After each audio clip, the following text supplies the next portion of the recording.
2017년 미국 플로리다주 월마트. 한 소비자가 포장된 유기농 샐러드를 카트에 담습니다. 샐러드 포장을 뜯고 먹던 도중 그는 검은색 물체를 발견하게 되는데요. 그건 바로 박쥐였습니다. 당시 해당 샐러드를 제조하던 회사에 들어온 신고는 이것뿐만이 아니었습니다. 다른 소비자 한 명도 똑같은 샐러드 안에서 박쥐 사체를 하나 더 발견한 것이죠. 도대체 이게 어떻게 된 일일까요? 오늘의 알쓸 식잡은 우리 식품 속의 불청객 이물 사고에 대해서 다뤄봅니다.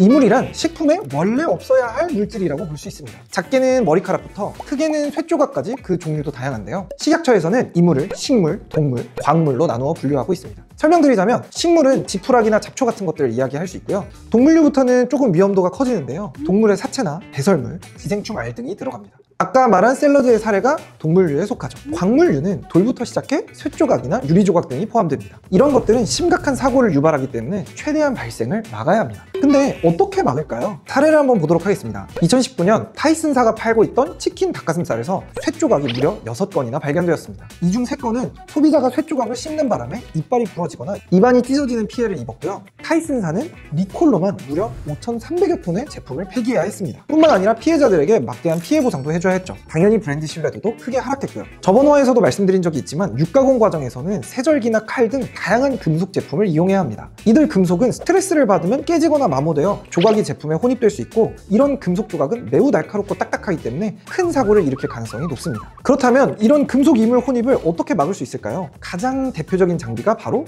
금속 검출기입니다. 대부분의 식품 공장에서는 이 금속 검출기를 설치해서 원제품을 검사합니다. 이 장비는 제품 내부에 일정 크기 이상의 금속이 감지되면 즉시 경고음을 울리고 컨베이어 벨트를 자동으로 멈추는 시스템입니다. 그러면 문제 제품을 빼내 추가 검사를 받거나 폐기하는 방식으로 관리하는 거죠. 자, 그러면 타이슨사에는 과연 금속 검출기가 없었을까요? 아마도 있었을 겁니다. 문제는 이 금속 검출기가 완벽하지 않다는 거예요. 일단 금속 검출기는 제품의 크기나 모양, 수분, 염도, 검출기, 주변 환경 등 다양한 요인에 따라 검출 감도가 바뀝니다. 그래서 생산하는 제품마다 시간마다 세팅값을 조정하고 검증해줘야 합니다. 당연히 생산자들은 싫겠죠. 조정 시간이 길어질수록, 조정을 자주 할수록 생산량이 떨어지니까요. 그래서 일부 생산자들은 이를 소홀히 하기도 합니다. 그런 경우에 금속 이물이 검출되지 않고 소비자들에게 전달되는 사고가 발생하는 거죠. 여러분들이 좋아하시는 만두도 이물을 관리하기 정말 어려운 식품 중에 하나입니다. 일단 만두는 다양한 원료를 씁니다. 파, 양파 등 노지채소부터 돼지 원유까지 사용하죠. 원료가 다양해질수록 이물의 혼입 가능성도 높아집니다. 돼지고기에서는 털이나 뼈 조각이 들어갈 수 있고요. 대파나 양파 등에서는 돌이나 벌레 같은 것들이 혼입될 수 있습니다. 제가 만두 공장을 방문한 적이 있었는데요. 아예 한쪽 섹션에서 밝게 조명을 켜놓고 대파나 양파를 종류별로 세척하거나 돼지고기 검사와 손질만 하는 인력이 따로 있을 정도로 원료에 대한 이물을 찾아내려고 노력하더라고요. 하지만 문제는 돌이나 뼈 조각 등은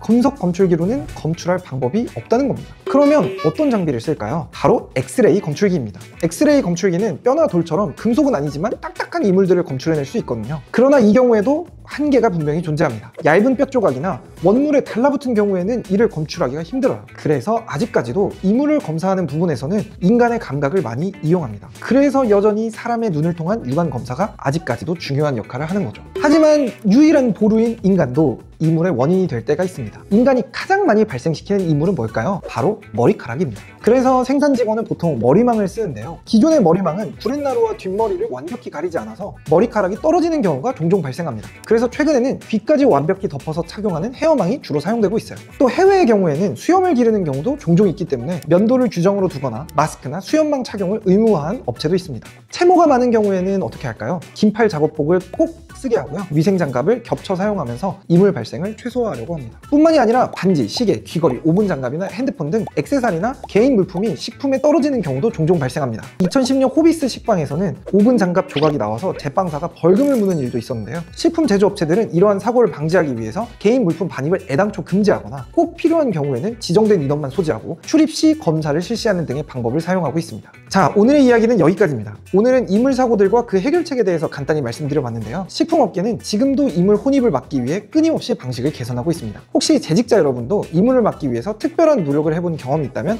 댓글로 공유해주세요. 그리고 마지막으로 박쥐는 어떻게 샐러드에 들어갔을까요? 조사 결과 채소를 농지에서 수확할 때 같이 딸려 들어간 것으로 확인되었습니다. 개인적으로는 과연 제조사에서 이걸 상상이나 할 수 있었을까 싶긴 하네요.